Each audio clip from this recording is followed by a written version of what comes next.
Xin chào, rất vui được gặp lại mọi người. Mình là Duy, các bạn đang nghe kênh Giải mã kỳ án. Hôm nay Duy sẽ kể về một vụ án xảy ra tại Nguyên Bảo Sơn, thành phố Xích Phong, tại khu tự trị Nội Mông, Trung Quốc. Có lẽ ai trong chúng ta cũng từng nghe tới cụm từ vết thương tâm lý, đúng không ạ? Vết thương tâm lý hình thành do những tổn thương tinh thần và cả thể xác. Nó thường là những trải nghiệm đau đớn của cuộc sống. Do đó các tổn thương này cần được quan tâm và chữa trị một cách nghiêm túc và kịp thời là tốt nhất. Nó cũng tương tự như vết thương trên cơ thể. Tất nhiên là nó cũng có thể tự lành, nhưng quá trình chữa lành vết thương tâm lý cần có thời gian và mỗi người sẽ có biểu hiện khác nhau. Và sau đây, mời mọi người nghe câu chuyện này cùng với chúng mình và rất mong các bạn có thể ủng hộ một like và bấm đăng ký kênh nếu đây là lần đầu tiên bạn tới với Giải mã kỳ án nhé. Hơn 20 năm trước, 4 giờ sáng ngày 18 tháng 4 năm 2004, một người đàn ông họ Kiệt sống ở Nguyên Bảo Sơn, thành phố Xích Phong, hoảng loạn gọi điện báo cảnh sát khi tìm thấy thi thể con gái ở một bãi phế liệu cách nhà 700 mét. Ông ấy kể lại, vì không thấy con gái mình trở về nhà sau giờ làm việc buổi chiều, nên ông đã đi tìm. Con gái ông tên là Tiểu Mai, năm đó 17 tuổi. Gia cảnh khó khăn, nên sau khi nghỉ học thì Tiểu Mai làm việc cho một xưởng gạch ở địa phương. Do sức khỏe cũng không tốt lắm, nên cô ấy không tham gia những công việc chính của xưởng gạch, mà chủ yếu là phụ việc lặt vặt cho thợ chính. Xưởng gạch mà ông Kiệt nói đến nằm ở gần nhà ông. Thông thường là ăn cơm trưa xong thì Tiểu Mai sẽ đi bộ đi làm. Đến khoảng 5 giờ chiều sẽ trở về nhà. Ông Kiệt cho biết đã đến xưởng gạch tìm con nhưng không thấy. Công nhân ở đó đã về hết rồi. Gia đình cũng đã tìm kiếm nhiều nơi. Ban đầu chỉ nghĩ con gái còn ít tuổi nên có thể còn ham vui một chút, ra ngoài chơi rồi về muộn. Nhưng mà tới 11 giờ đêm vẫn không thấy con gái về nhà. Tiểu Mai chẳng bao giờ về muộn như vậy cả. Vậy nên ông Kiệt đã huy động cả gia đình và người quen đi tìm kiếm. Suốt cả đêm hôm đó trời mưa tầm tã. Người thân Tiểu Mai tìm kiếm khắp làng, tìm cho tới rạng sáng. Khi tới khu đổ gạch vụn, nơi này cũng ở gần xưởng gạch. Thường thì nếu gạch không đạt yêu cầu hoặc bị vỡ vụn ra thì sẽ mang đổ dồn vào khu vực này, khiến nó giống như một bãi vật liệu xây dựng phế thải. Trong lúc tìm kiếm ở bãi đất này, người nhà Tiểu Mai nhìn thấy đôi giày vải màu xanh thẫm của cô ấy rơi ở gần đó, trong tình trạng một chiếc lật, một chiếc úp. Họ vừa hoang mang lo lắng, vừa càng chắc chắn Tiểu Mai có lẽ ở đâu đó quanh đây. Sau khi tiếp tục tìm kiếm, ông Kiệt kinh hoàng khi nhìn thấy hai bàn chân người dưới tro và gạch vụn. Ngoài ra còn có một phần trán và mái tóc dài lộ ra. Ông Kiệt vội vàng bới lớp gạch ra. Phía dưới là gương mặt con gái ông đã tím tái, nhợt nhạt. Cô ấy đã chết. Sau khi nhận được tin báo, cảnh sát đã có mặt ở hiện trường. Khi đó trời cũng vừa sáng, khoảng 5 giờ. Họ bắt đầu kiểm tra khu vực. Bãi đổ phế liệu ở đây địa thế hẻo lánh, thường ngày ít người qua lại. Điều này cho thấy kẻ sát hại Tiểu Mai rất quen thuộc với môi trường xung quanh. Theo người dân địa phương cho biết, Tiểu Mai tính tình hiền lành, không mấy khi tranh cãi với người khác. Cha mẹ cũng là người lao động phổ thông. Họ chăm chỉ và lương thiện, không có thù oán gì với ai. Vậy thì ai lại ra tay tàn độc với một cô gái trẻ như vậy?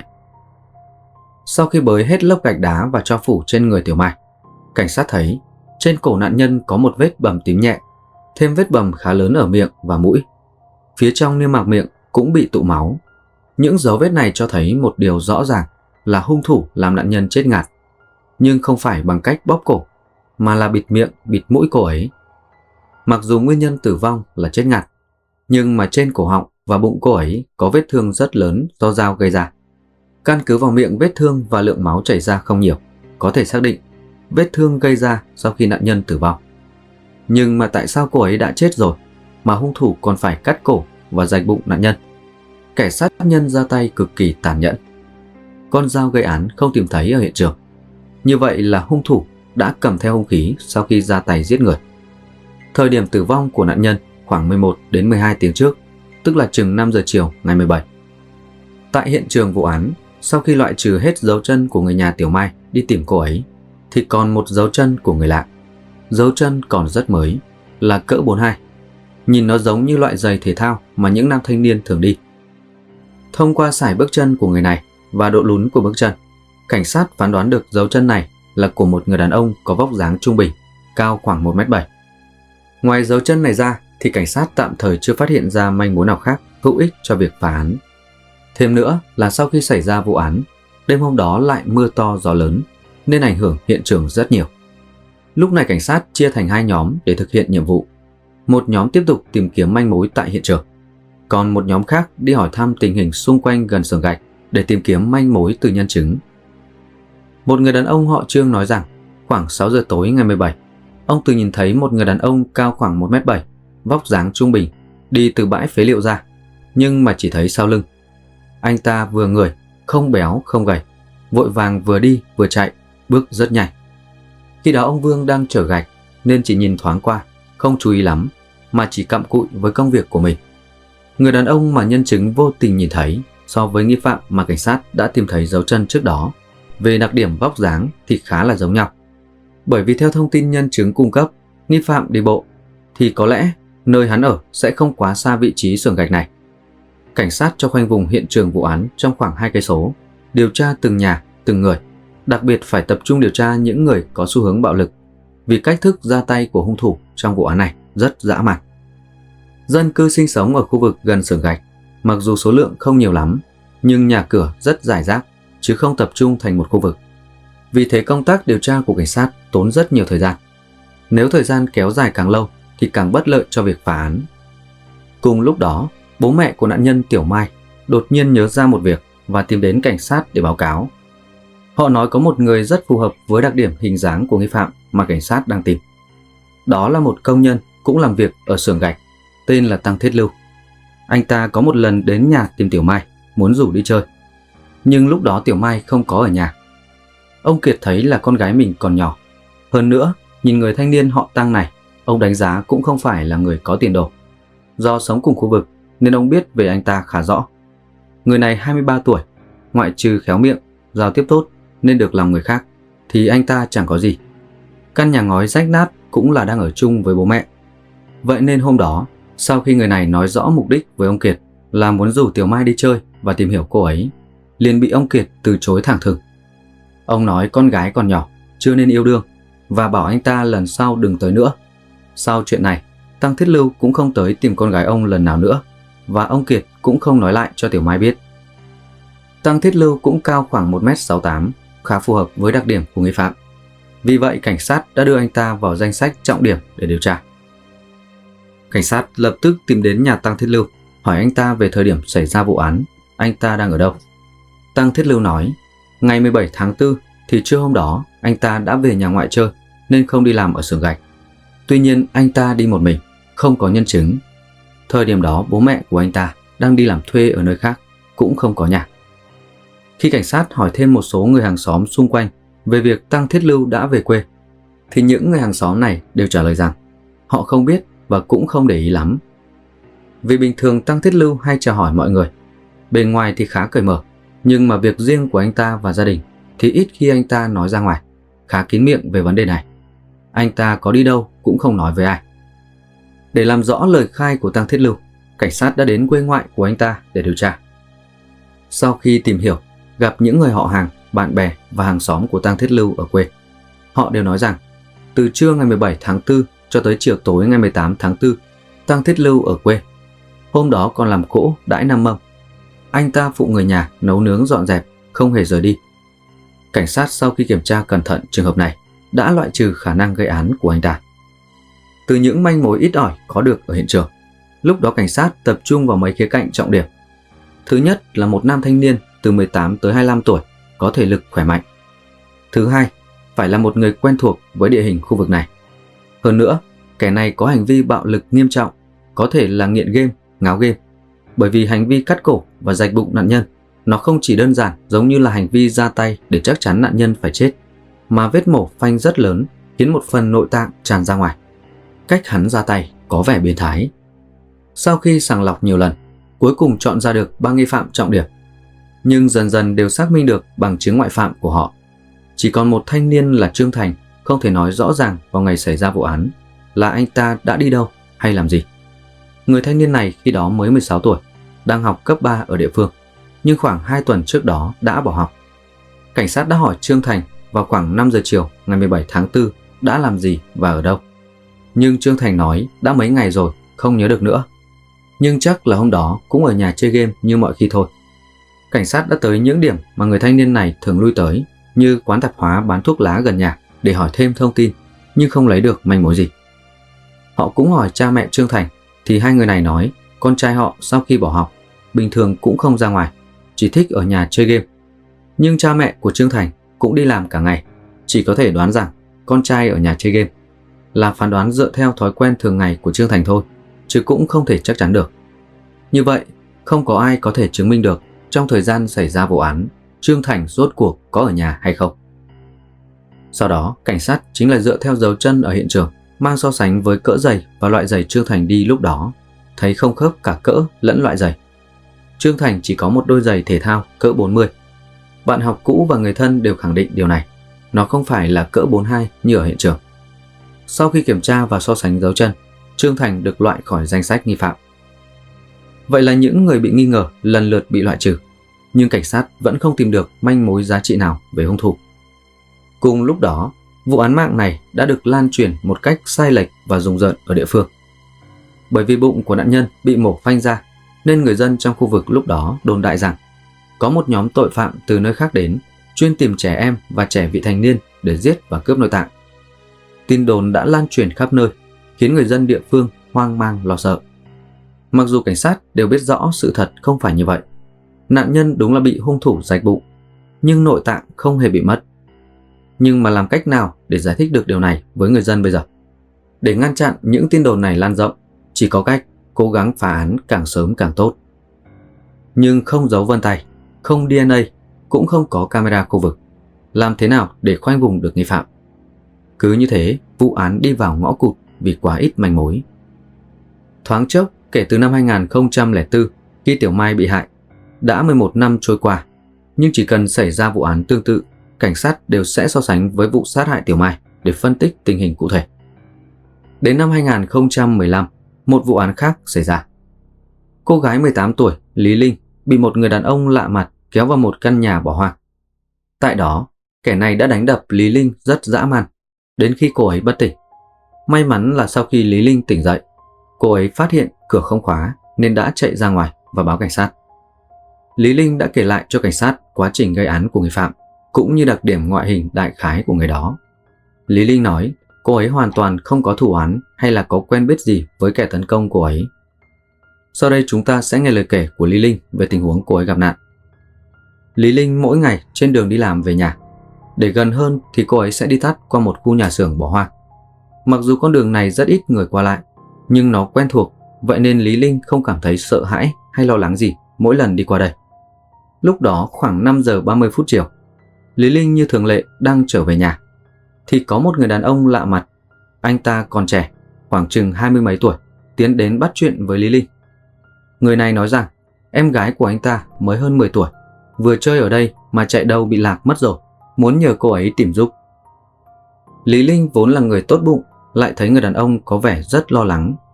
Khi đó trời cũng đang dần về chiều, lát nữa sẽ tối hẳn. Đứa bé bị lạc bên ngoài đường ở khu vực hẻo lánh như vậy sẽ không an toàn, nên cô ấy đã đồng ý giúp đỡ. Vậy là hai người cùng nhau đi dọc con đường và rẽ vào khu nhà xưởng bỏ hoang, nhưng vẫn không tìm được cô bé. Khi Lý Linh đi vòng ra xa hơn một chút, rẽ vào căn nhà bỏ hoang trong khu vực giải tỏa cách đó vài trăm mét để tìm đứa trẻ, thì lúc cô ấy vừa bước qua cửa nhà, từ phía sau, gã thanh niên kia lao đến, vừa đe dọa vừa đánh đập Lý Linh cho đến khi cô ấy bất tỉnh. Một lát sau, khi Lý Linh tỉnh dậy, thương tích đầy người, toàn thân đau đớn, cô ấy cố gắng trấn tĩnh lại và nhìn quanh, không còn thấy người đàn ông lạ mặt ở trong phòng nữa. Lý Linh bèn dò dẫm vịn vào tường để đứng dậy và nhanh chóng rời khỏi căn nhà. Qua lời kể của Lý Linh thì đó là một vụ tấn công không nhằm mục đích cụ thể gì cả, chỉ có hành vi đánh đập, bạo lực, không cướp tài sản, không tấn công tình dục. Cảnh sát mơ hồ cảm thấy vụ án này với vụ án mạng năm 2004 có thể có liên quan. Động cơ dường như chỉ là thỏa mãn sự bạo lực, hung hãn của đối tượng. Lý Linh nói kẻ đó không hề che giấu danh tính, không đeo khẩu trang, cũng không đội mũ. Hắn ta còn trẻ, chừng 27-28 tuổi, cao khoảng 1m7, vóc dáng trung bình, cách nói chuyện có vẻ dè dặt, nói hơi lý nhí khiến người đối diện nghe không rõ. Lý Linh cảm giác khi tiếp xúc thì người này khá nhút nhát, không ngờ hắn ta lại tấn công hung bạo như vậy. Cảnh sát nói rằng Nếu như Lý Linh có thể nhớ lại càng chi tiết càng tốt, bất cứ điều gì cô ấy nhớ ra cũng có thể cung cấp manh mối đột phá cho vụ án. Lý Linh suy nghĩ một chút rồi kể rằng, trong lúc mà cô ấy chống cự khi bị hắn đánh ngã xuống sàn nhà, theo phản xạ, cô ấy đưa tay lên đỡ, đã vô tình quẹt tay vào mặt hắn. Nền nhà khi đó rất bụi bặm và tay của Lý Linh cũng thế. Có lẽ vì vậy mà tên này liền quay sang nhổ nước bọt, rồi lại tiếp tục tấn công Lý Linh cho tới khi cô ấy ngất xỉu. Với manh mối mới này, nhân viên kỹ thuật đội cảnh sát hình sự lập tức đến căn phòng trống ở hiện trường vụ án để khám nghiệm hiện trường và đã thu thập thành công mẫu nước bọt của hắn ta để kiểm tra. Sau đó, thông qua kiểm tra và so sánh DNA trên hệ thống của khu vực Nguyên Bảo Sơn, bên kỹ thuật DNA đã xác nhận và cung cấp một manh mối. Đó là nghi phạm thuộc dòng họ Trương. DNA của hắn đã cho kết quả trùng khớp với gen trên nhiễm sắc thể Y của dòng họ này. Nhưng họ Trương là một dòng họ phổ biến, chiếm phần lớn dân số ở Nguyên Bảo Sơn. Việc khoanh vùng cũng rất lớn. Cảnh sát lập tức điều tra về dòng họ Trương ở Nguyên Bảo Sơn, đồng thời tìm kiếm tất cả thông tin của những người đàn ông phù hợp với mô tả về độ tuổi và ngoại hình như Lý Linh đã nói, và lần lượt mang đến mấy trăm hồ sơ để cho cô ấy nhận dạng. Nhưng Lý Linh nhìn mãi cũng không nhận ra là người đàn ông nào trong những hồ sơ này là người đã hành hung cô ấy. Thời điểm đó, việc so sánh DNA của hàng trăm người họ Trương sẽ rất tốn kém và mất thời gian. Hơn nữa, đây mới chỉ là một vụ hành hung, chưa có căn cứ nào xác định nó có liên quan trực tiếp tới vụ án mạng năm 2004 để có thể đầu tư lớn như vậy. Trong khi thời điểm đó còn rất nhiều những vụ án khác nghiêm trọng hơn cần điều tra. Cứ vậy, vụ án hành hung này cũng chưa phá được. Cho đến 2 năm sau, là năm 2017, cơn ác mộng của Lý Linh ngày nào lại xảy ra với một cô gái khác. Tiểu Mẫn, năm đó 16 tuổi, đang học cấp 3. Sự việc xảy ra đúng vào giờ tan học. Chiều hôm đó, khoảng 5 giờ 30 phút, sau giờ học mỹ thuật. Hôm đó trời lạnh, cô gái này đang đi dạo trong phía rừng cây sau trường học, vừa đi vừa nhìn cảnh vật, cây cối. Tiểu Mẫn hôm đó trong giờ vẽ phong cảnh, thấy chưa đạt, nhất là vẽ cây.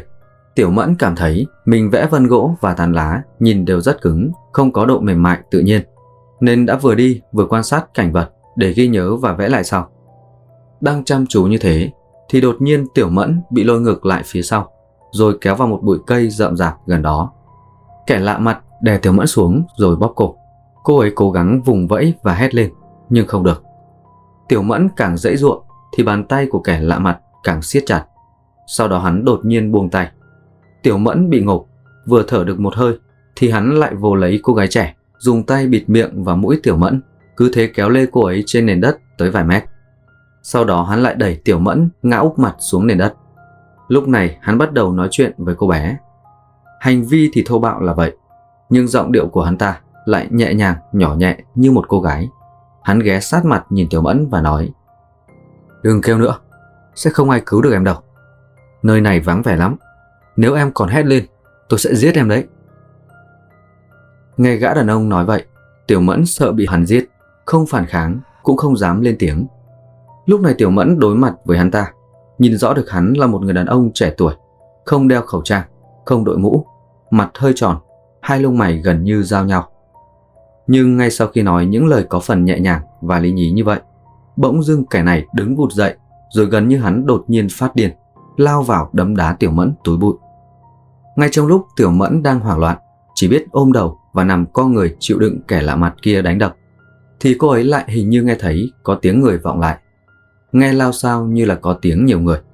Đúng rồi, dường như là một nhóm người nào đó đang ở rất gần đó. Tiểu Mẫn cảm thấy đây là hy vọng duy nhất để thoát khỏi tình huống ngặt nghèo này, vì thế cô ấy hét lớn kêu cứu. Ngay khi đó, ba nam sinh khoảng 18-19 tuổi nghe thấy, liền chạy lại. Họ đã khống chế được kẻ hành hung Tiểu Mẫn. Sau khi khống chế được hắn, nhìn thấy chiếc xe máy để cách đó hơn chục mét, ba học sinh này đã lục túi của hắn, giữ luôn chìa khóa xe máy để đề phòng không cho hắn ta chạy trốn. Rồi họ nói Tiểu Mẫn hãy mau đi báo cảnh sát. Đồn cảnh sát cách trường không xa, chỉ khoảng 300 mét. Tiểu Mẫn đã vội vàng chạy về hướng đồn cảnh sát để báo cáo sự việc. Nhưng khi cảnh sát đưa Tiểu Mẫn quay trở lại hiện trường thì không thấy nghi phạm đâu cả, mà chỉ còn ba nam sinh đứng đó. Hỏi ra thì mới biết là ngay lúc Tiểu Mẫn đi báo cảnh sát, kẻ hành hung Tiểu Mẫn đã cầu xin ba nam sinh này tha cho.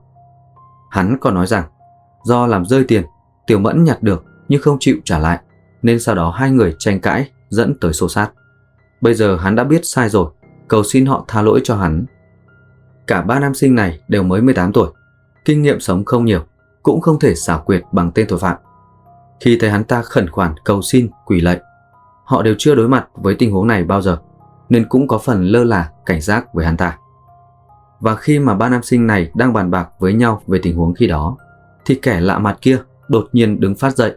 Hắn giật lấy chìa khóa xe máy trong tay họ, rồi chạy vụt đi, lên xe máy và phóng đi mất. Thế là nghi phạm cứ như vậy trốn thoát. Nhưng Tiểu Mẫn và mấy học sinh này đều nhìn thấy rõ mặt nghi phạm và đã mô tả chi tiết cho cảnh sát. Hắn ta khá to con, da hơi đen, cao khoảng 1m7, mặc áo khoác màu đen, tuổi từ 25 tới 30. Hắn để đầu đinh, cách nói chuyện hơi giống con gái. Lúc đầu cảnh sát không hề nghĩ vụ này có liên quan gì đến vụ án năm 2015, bởi vì đã 2 năm rồi và địa điểm hai cô gái bị hành hung cũng cách khá xa nhau. Nhưng khi nghe nói về ngoại hình và cách nói chuyện nhỏ nhẹ có phần rụt rè của hung thủ, họ lập tức nhớ tới vụ án Lý Linh từ 2 năm trước. Sau khi họp và phân tích, cảnh sát thấy rằng thứ nhất là về việc lựa chọn nạn nhân, hắn đều nhắm tới các cô gái trẻ. Việc lựa chọn địa điểm gây án cơ bản giống nhau, chọn đoạn đường hẻo lánh, ít người qua lại. Tiếp theo là cách nói chuyện của hắn ta với nạn nhân, có phần nhẹ nhàng. Nhưng ngay sau đó, hắn lập tức trở mặt và nổi điên đánh đập họ tàn nhẫn. Cuối cùng là đặc điểm ngoại hình và độ tuổi tương đồng nhau. Tiểu Mẫn còn nói thêm là lúc hắn bịt miệng và kéo lê cô ấy trên đất, cô ấy trong lúc giằng co đã bị hắn cắn một cái vào tay. Cảnh sát đã thu thập được mẫu nước bọt từ vết cắn trên cánh tay của Tiểu Mẫn. Họ đã mang mẫu vật này đến phòng thí nghiệm DNA để kiểm tra. Kết quả so sánh trùng khớp với DNA của nghi phạm vụ án hành hung Lý Linh năm 2015. Lúc này thì với 3 vụ án cùng xảy ra ở Nguyên Bảo Sơn, đã xác định 2 vụ án hành hung năm 2015 và năm 2017 đúng là do cùng một người gây ra qua cách giám định DNA. Nhưng còn với vụ 2004 thì chưa khẳng định được. Nhưng bởi vì cũng do các vụ án đều sử dụng thủ đoạn bạo lực tương tự mà không nhằm vào bất cứ mục đích gì khác, không phải trả thù, cũng không phải cướp tài sản, nên cảnh sát đã xem xét lại vụ án năm 2004. Hồ sơ hiện trường năm đó bao gồm cả biên bản sự việc, tất cả những bằng chứng liên quan đều sắp xếp lại, chuẩn bị sẵn sàng để lật lại vụ án của Tiểu Mai một lần nữa. Cảnh sát phân tích, kẻ này rất xảo quyệt và thủ đoạn tàn nhẫn.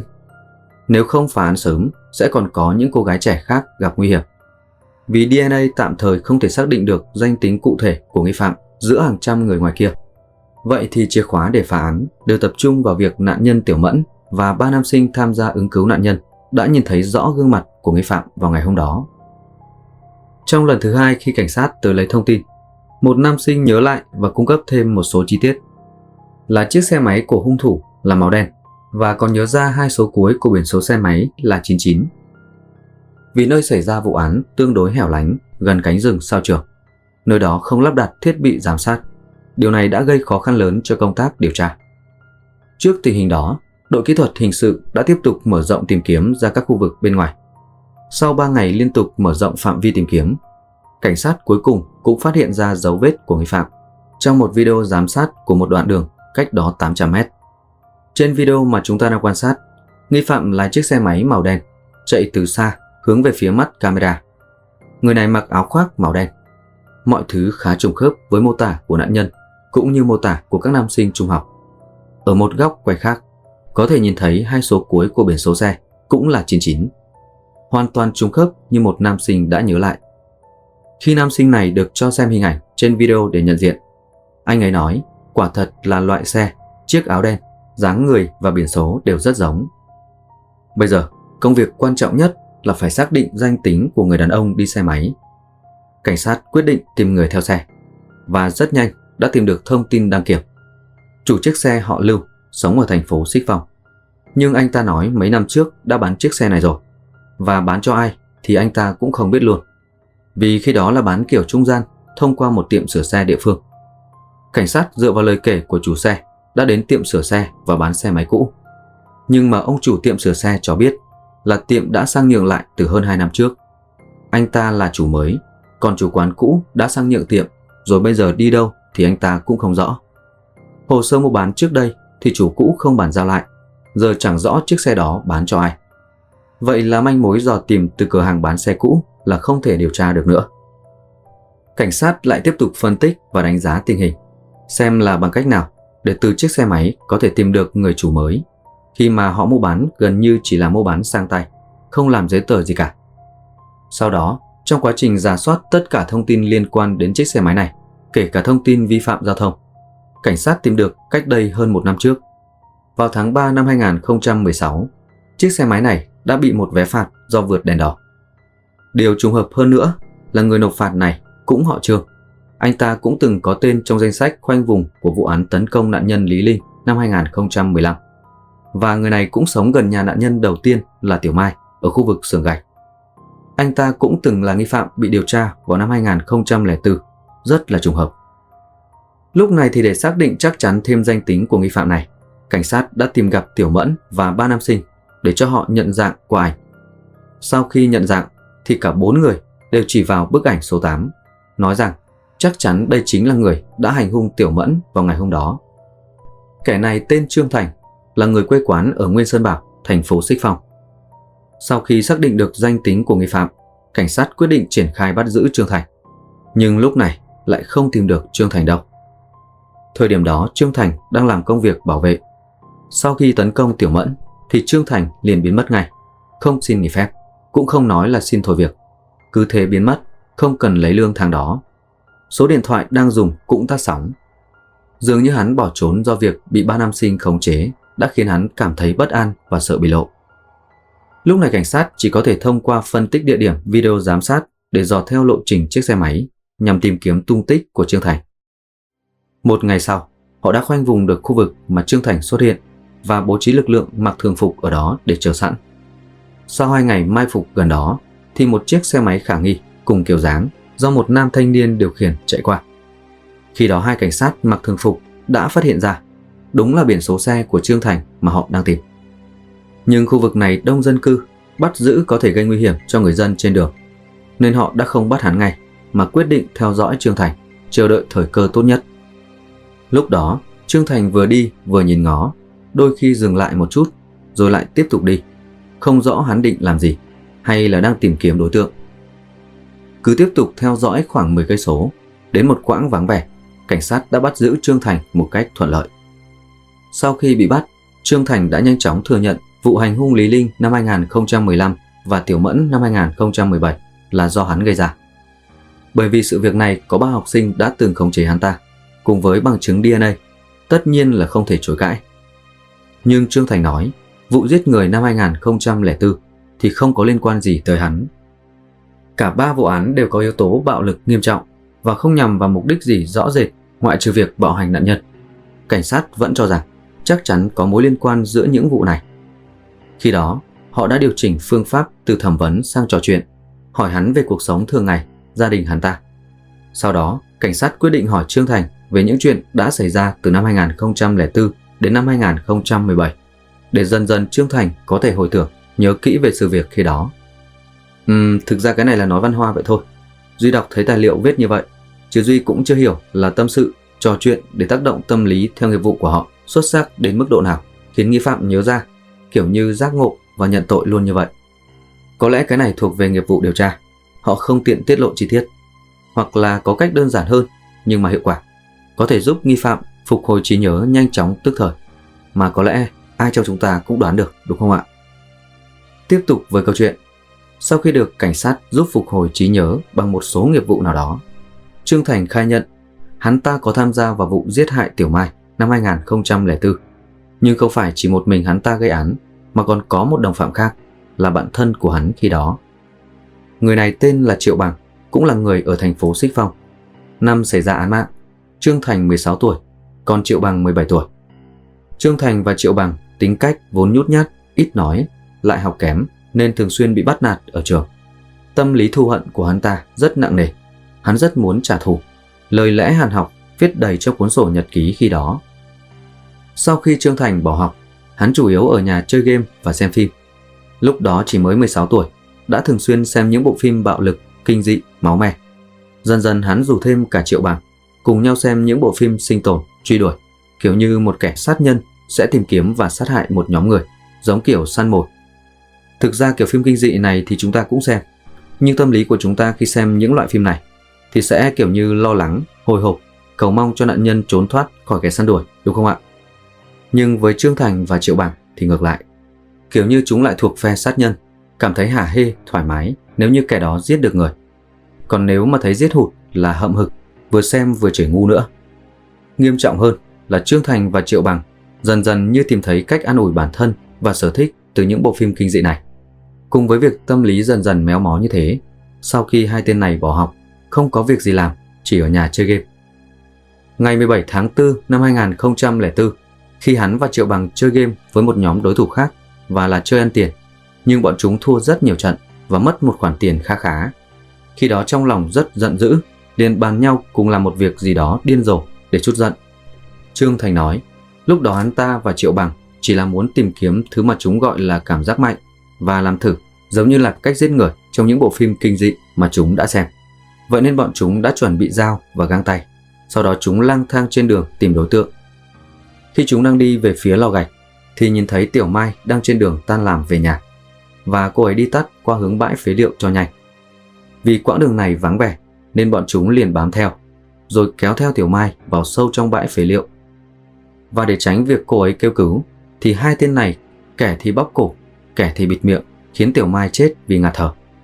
Trương Thành nói đây không phải là cảm giác hắn muốn thử. Hắn còn chưa kịp tra tấn nạn nhân như trong phim thì cô ấy đã bất động rồi. Khi hắn kiểm tra lại, thấy dường như cô ấy không thở nữa. Hắn nói với Triệu Bằng là hình như cô gái này đã chết rồi. Nhưng lúc đó hai tên sát nhân vẫn muốn thử cảm giác cắt xẻ một người là như thế nào, nên Triệu Bằng đã lấy dao ra để cắt cổ nạn nhân. Nhưng mà do Tiểu Mai đã chết rồi nên máu chảy không nhiều, không giống như những bộ phim kinh dị mà chúng thường thấy. Thấy vậy, Trương Thành liền giật lấy con dao mà Triệu Bằng đang cầm, thử rạch bụng nạn nhân một đường lớn, nhưng cũng không có gì khác biệt cho lắm, không thấy máu phun ra như trong phim.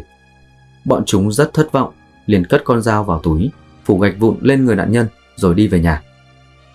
Do mỗi tên đi một hướng khác nhau, Trương Thành thì đi tắt qua bãi phế liệu, còn Triệu Bằng thì đi qua con đường chính, nên khi đó nhân chứng đang chở gạch đi qua hiện trường chỉ nhìn thấy một người thanh niên trẻ tuổi vội vã rời đi, kẻ đó là Triệu Bằng. Đêm hôm đó, trận mưa lớn đã xóa đi nhiều dấu vết, nên chỉ còn lại dấu chân của Triệu Bằng ở hiện trường. Vì thế mà năm đó, khi cảnh sát tới điều tra Trương Thành, do dấu chân không cùng cỡ, cũng không có đôi giày cùng loại đó, nên đã loại hắn khỏi danh sách nghi phạm. Sau khi giết hại Tiểu Mai, hai kẻ này mới bắt đầu cảm thấy sợ hãi. Chúng chỉ ở lại quê nhà một vài tháng để cảnh sát không nghi ngờ, rồi sau đó đến huyện khác làm thuê. Cả Trương Thành và Triệu Bằng cùng nhau thề rằng sau này sẽ không bao giờ nhắc đến chuyện giết người năm đó nữa, rồi cả hai cũng dần dần mất liên lạc. Khoảng gần 2 năm sau, Triệu Bằng gọi điện thoại về quê cho gia đình, giả vờ hỏi han, dò la tin tức. Thấy vụ án không có tiến triển gì trong một thời gian dài, nên đã quay về quê nhà sinh sống. Còn Trương Thành thì sau vài năm, thấy yên ắng cũng trở về. Hắn nói cũng từng nghĩ đến việc tự thú, nhưng hắn biết giết người là trọng tội. Dù khi đó ở tuổi vị thành niên là bốc đồng, nhưng chắc chắn sẽ bị án rất nặng, nên sau đó lại không dám. Trương Thành nói trong suốt những năm qua, hắn ta đã cố gắng quên đi mọi chuyện, nhưng vẫn không thể. Hắn nói rằng có hai chuyện trong đời mà hắn mong ước có thể quên đi được nhất. Đó là việc bị bắt nạt hồi nhỏ và việc giết người vào năm 2004. Nhưng mỗi lần bị stress cực điểm như năm 2015, khi bị mất việc, bị công ty quỵt lương, Trương Thành trong lúc ức chế và giận dữ lại nghĩ tới việc tra tấn một người nào đó để lấy lại cân bằng trong cuộc sống. Vậy nên hắn ta đã giả vờ đang tìm em gái bị lạc để nhờ Lý Linh cùng đi tìm và đánh đập tàn nhẫn cô ấy. Khi đó, sau khi đánh nạn nhân ngất xỉu, hắn định lấy dao để rạch bụng nạn nhân như từng làm đối với Tiểu Mai, thì lại không thấy con dao đâu cả, không biết là đã rơi ở đâu. Hắn liền ra ngoài, vòng đi vòng lại mấy chỗ mà khi nãy hắn ta và Lý Linh từng đi qua để tìm con dao. Nhưng khi đó trời cũng lạnh và tối cũng nhanh, hắn không tìm thấy nên đã đi bộ về nhà để lấy con dao khác. Khi hắn mang theo dao trở lại căn nhà hoang, không thấy Lý Linh đâu cả. Hắn biết rằng cô gái đã tỉnh dậy và chạy trốn. Sợ cô ấy báo cảnh sát nên hắn cũng vội vàng bỏ trốn ngay. Đến năm 2017, khi đổ vỡ tình cảm, hắn trong lúc đau khổ, uất ức lại một lần nữa ra tay với Tiểu Mẫn thì có 3 nam sinh ứng cứu kịp thời. Trương Thành khai rằng Lúc đó trong cốp xe máy của hắn cũng đã chuẩn bị sẵn dao. Hắn sẽ đánh nạn nhân bất tỉnh trước, rồi sẽ dùng dao để kết liễu. Trương Thành còn giữ một lọn tóc của nạn nhân Tiểu Mai sau khi sát hại nạn nhân. Hắn nói, mỗi lần nhìn thấy đoạn tóc đó, trong lòng hắn cảm giác như được an ủi. Sau đó xét nghiệm DNA đã xác nhận đoạn tóc mà Trương Thành đang giữ chính là của Tiểu Mai. Hắn đã lấy đi sau khi hắn sát hại nạn nhân vào năm 2004 và coi như một chiến lợi phẩm. Nghi phạm thứ hai trong vụ án sát hại Tiểu Mai năm 2004 là Triệu Bằng. Sau khi bị bắt giữ, Triệu Bằng nói rằng mười mấy năm nay, cứ vài đêm thì sẽ lại có một đêm hắn ta mơ thấy Tiểu Mai khóc lóc bên tai. Sự dằn vặt và sợ hãi đến ám ảnh khiến hắn ta vô cùng đau khổ. Mỗi ngày đều sống trong thấp thỏm lo âu, luôn sợ tội ác bị phát hiện, cảm thấy sống không bằng chết. Triệu Bằng sau khi biết những gì Trương Thành đã làm sau đó, hắn không ngờ kẻ đồng phạm của hắn vẫn tiếp tục tìm kiếm cảm giác mạnh, tìm cách cân bằng cuộc sống bằng cách điên rồ là ra tay hành hung và giết hại người khác. Khi nghe về quá trình gây án của Trương Thành, thì Triệu Bằng tỏ ra vừa kinh ngạc vừa sợ hãi. Tháng 12 năm 2017, phiên tòa xét xử vụ án mà hai kẻ này phạm tội từ lúc tuổi vị thành niên. Lần lượt khi đó, Trương Thành 16 tuổi, Triệu Bằng 17 tuổi. Trương Thành nhận án chung thân, Triệu Bằng nhận án 18 năm tù giam. Trong vụ án này, trước tiên nói tới vấn đề gặp nạn, thì cả ba cô gái đều bị tấn công ở một quãng vắng. Một người mất mạng, hai người may mắn thoát nạn. Nói về việc giữ an toàn bản thân, không tới những nơi vắng vẻ, thì Duy nói nhiều rồi. Nên trong tình tiết vụ án lần này, Duy sẽ bình luận về vấn đề khác nhiều hơn nhé. Trước tiên là tâm lý của hai kẻ sát nhân. Cả hai kẻ này đều khẳng định bạo lực học đường đã hủy hoại tâm lý và cuộc đời của chúng, dẫn tới việc chúng muốn tìm đối tượng để trút giận và gây ra án mạng kinh hoàng như vậy. Cả hai tên này từng bị bắt nạt trong quá khứ ở trường lớp, khi mà trong độ tuổi dậy thì đang hình thành nhân cách. Lúc đó bọn chúng phải đối mặt với những hành động gây hấn của bạn học có tính lặp đi lặp lại nhằm gây tổn thương về mặt thể chất, tinh thần và cảm xúc. Điều này có thể để lại hậu quả nghiêm trọng, bao gồm cả tổn hại về sức khỏe, tâm lý và thể chất. Nói về vấn đề bạo lực tinh thần và thể xác, thì đối tượng trẻ em và thanh thiếu niên có nguy cơ bị bắt nạt cao hơn so với người trưởng thành. Thường thì nếu có đặc điểm được coi là khác biệt về ngoại hình, khác biệt về bản sắc, văn hóa dân tộc hoặc khuyết tật sẽ là đối tượng dễ bị bắt nạt nhất. Hoặc đơn giản hơn, nạn nhân bị bắt nạt cũng có thể là mới chuyển trường tới, hoặc là họ có ít bạn bè hay là học lực không tốt lắm, gia cảnh nghèo khó, cách ăn mặc khác biệt hay bất cứ lý do gì khác. Thực ra việc bị bắt nạt không chỉ ở môi trường học đường, nó là vấn đề mà gần như ở bất cứ xã hội nào, quốc gia nào cũng phải đối mặt. Nó tùy theo mức độ nặng nhẹ.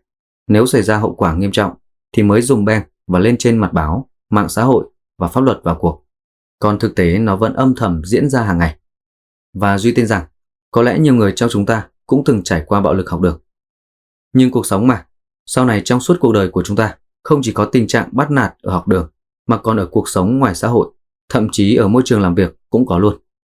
Và cách chúng ta đối phó như thế nào với tình trạng này, nó sẽ giúp bản thân mình thoát khỏi tình huống tồi tệ đó hay không? Bản thân Duy cũng từng là người đã bị rơi vào tình trạng bị bắt nạt, và lát nữa Duy sẽ kể về câu chuyện của mình sau. Để nói tiếp về trường hợp của hai kẻ sát nhân này, trong giai đoạn then chốt hình thành tính cách, khi gặp khó khăn, phải có cách giải quyết khủng hoảng một cách chính xác. Ví dụ như gặp bạo lực học đường, phải chia sẻ điều đó với cha mẹ, gia đình để từ đó tìm cách giải quyết, chứ không thể để mặc cho cảm xúc tiêu cực mất kiểm soát, chìm đắm vào game, phim ảnh bạo lực độc hại, rồi tâm lý bắt đầu méo mó, ngáo ngáo, không phân biệt được cuộc sống thực hay ảo, rồi dẫn tới những hành vi điên rồ, giống như một dạng biến thái, tâm thần, sau đó thực hiện hành vi bạo lực với người khác, cuối cùng làm hại người, hại mình. Mức độ biến thái của hai tên sát nhân này là tình trạng rất nặng, nó không phổ biến đâu, nhưng cũng có một số trường hợp khác, nhẹ hơn chút, thì sau khi bị tổn thương bởi bạo lực học đường, họ từ là một nạn nhân bị bắt nạt, khi họ vượt qua giai đoạn đó rồi, họ lại trở thành kẻ bắt nạt khi họ có thể. Có thể là khi trưởng thành, lúc đi làm có được vị trí nhất định, lại thích được thể hiện để thị uy và cái bản ngã của mình muốn chà đạp người khác. Nhóm người này có thể gọi là đã vượt qua giai đoạn bị bắt nạt, nhưng tâm lý bị ảnh hưởng nghiêm trọng và trở thành nhóm bắt nạt. Và còn một nhóm khác là những người vượt qua giai đoạn bị bắt nạt, lại trở thành những người thấu hiểu, không hề có hành vi bắt nạt người khác. Thậm chí họ sẵn sàng can thiệp khi thấy những kẻ xấu có hành vi bắt nạt nạn nhân. Đây là nhóm người mạnh mẽ nhất, và họ cũng có tâm lý vững vàng và sâu sắc nhất. Và đối với các bậc phụ huynh, để phòng tránh và giải quyết kịp thời tình trạng bạo lực học đường của con em chúng ta, hãy để ý kỹ tới con em mình. Có thể trẻ bị nhóm bắt nạt đe dọa, không cho nói ra với cha mẹ. Nhưng trẻ em hoặc trẻ vị thành niên bị bạo hành có thể trở về nhà với những vết thương hoặc những vết bầm tím trên cơ thể không rõ nguyên nhân. Sách vở bị mất hoặc bị hư đồ dùng học tập. Quần áo bị lấm bẩn, bị rách mà không nói rõ được lý do tại sao. Trẻ có thể gặp tình trạng khó ngủ và mất đi hứng thú với những hoạt động mà trước đây vốn yêu thích. Có thể sẽ giả vờ ốm vì sợ đến trường, hoặc là trốn học, dần dần ảnh hưởng tới kết quả học tập, thành tích sa sút. Một số trường hợp, trẻ trở nên rụt rè, tránh tương tác xã hội, trong khi một số khác có thể bắt đầu có hành vi cộc cằn. Tâm lý của nạn nhân bị bạo lực học đường có thể trở nên cực đoan như tự làm hại bản thân, hoặc là trốn tránh nhóm bắt nạt bằng mọi cách, kể cả phải cô lập mình. Đồng thời, ngoài vấn đề lo lắng con em mình bị bắt nạt, thì cũng phải phòng ngừa trường hợp trẻ trở thành những kẻ bắt nạt. Các bậc cha mẹ cũng cần phải giáo dục đạo đức đối với trẻ, không được làm phiền người khác, tôn trọng người khác và quan tâm đến cảm xúc của người khác. Nên đặt mình vào hoàn cảnh của người đối diện để suy nghĩ và thấu hiểu. Còn câu chuyện của Duy thì từ nhiều năm trước rồi. Lúc đó Duy mới học cấp 1, nó cũng không quá nghiêm trọng. Chỉ là trẻ con bắt nạt nhau, kiểu như đè đầu cưỡi cổ, vẽ bậy vào sách vở, rồi lấy bút, lấy sách của nhau, đấm đá qua loa vài cái thôi. Nhưng mà tính Duy lúc nhỏ thì nhát lắm. Trong gia đình bố mẹ luôn dạy là một điều nhịn, 9 điều lành, nên Duy luôn luôn tâm niệm là không bao giờ được phép gây gổ gì với người khác. Nếu có xung đột gì là cũng tránh đi cho lành. Năm đó, khi mà Duy mới chuyển trường tới, thì bị một nhóm bạn cá biệt trong lớp bắt nạt. Cái mức độ bắt nạt nó cũng theo mức độ tăng dần nha. Ban đầu là chỉ dùng lời nói, cười cợt, xúc phạm và chế giễu. Sau thì dần dần cứ đến giờ ra chơi là xúm lại, lấy sách vở của Duy, vẽ bậy rồi ném ra ngoài hành lang. Thực ra đến lúc đó Duy cũng chưa dám phản kháng nữa. Trong đầu chỉ ước là giá như có ai đó như thầy giáo, cô giáo, tình cờ đi qua nhìn thấy và xử lý nhóm bạn này. Nhưng mà không có nha. Vì những đứa bắt nạt nó cũng phải lựa thời điểm thích hợp thì nó mới làm chứ. Rồi tới lúc là Duy bị đánh luôn, bị đánh tới mấy hôm liền. Khi đó dần dần Duy tránh nhóm người này, không dám tới trường sớm nữa, cứ sát giờ mới đi học. Rồi sợ cả giờ ra chơi, khi mấy đứa đó xúm lại nữa là thấy không lành rồi đã. Nhưng mà mấy bạn này bắt đầu có hành vi động chân động tay càng lúc càng thường xuyên hơn. Nhưng Duy cũng không nói gì với bố mẹ hay thầy cô luôn. Cái tâm lý lứa tuổi khi đó nó kỳ lạ lắm ạ. Một phần thì sợ hãi kẻ bắt nạt, rồi một phần thì sợ người lớn mắng nữa. Sợ người lớn không hiểu mình, cảm giác không muốn nói ra. Cho tới một buổi ra chơi hôm đó, ba bạn đó lại tiếp tục hành vi bắt nạt và đánh Duy. Nhưng mà lần này Duy đánh trả. Nhưng khi mà 1 đánh 3, tất nhiên là Duy đánh không lại rồi. Duy bầm dập nhất, rách cả đồng phục luôn. Nhưng mà ba đứa kia thì cũng mặt mũi te tua. Và khi mà đánh trả như thế thì nó thành một vụ đánh nhau to rồi. Gây ra ồn ào, dùm beng, thầy cô đều biết. Cô phạt cả 4 đứa đứng ra ngoài hành lang. Nhưng mà Duy thì chỉ bị phạt lấy lệ thôi. Kiểu như Duy có tham gia, chứ không phải đứa đầu têu gây sự. Sau sự việc đó là tụi nó cũng thôi luôn, vì có gia đình và nhà trường can thiệp. Một phần nữa là do những bạn đó hiểu là nếu tiếp tục thì Duy cũng sẵn sàng đánh trả lại. Thực ra đây chỉ là một câu chuyện của Duy, là cách giải quyết của Duy. Có điều khi đang còn học cấp 1 thì nó chỉ phản ánh tâm lý độ tuổi và cách Duy xử lý tình huống có phần non nớt khi đó thôi. Còn nếu như chúng ta gặp trường hợp như vậy, kể cả bắt nạt trong học đường hay trong cuộc sống, hãy tâm sự với những người thân yêu nhất, gia đình, bạn bè để tìm hướng giải quyết phù hợp hơn. Còn các bạn nghĩ như thế nào về những tình tiết trong vụ án ngày hôm nay? Hãy để lại bình luận cho Duy biết với nhé. Vâng thưa các bạn, vụ án này đã kết lại câu chuyện ngày hôm nay. Rất mong nhận được ý kiến đóng góp của các bạn. Nếu thích video của chúng mình, hãy bấm like và đăng ký kênh để cùng theo dõi những câu chuyện kỳ án tiếp theo mà mình sẽ mang đến cho các bạn vào thứ Hai, thứ Tư và thứ Sáu hàng tuần. Cảm ơn và hẹn gặp lại các bạn.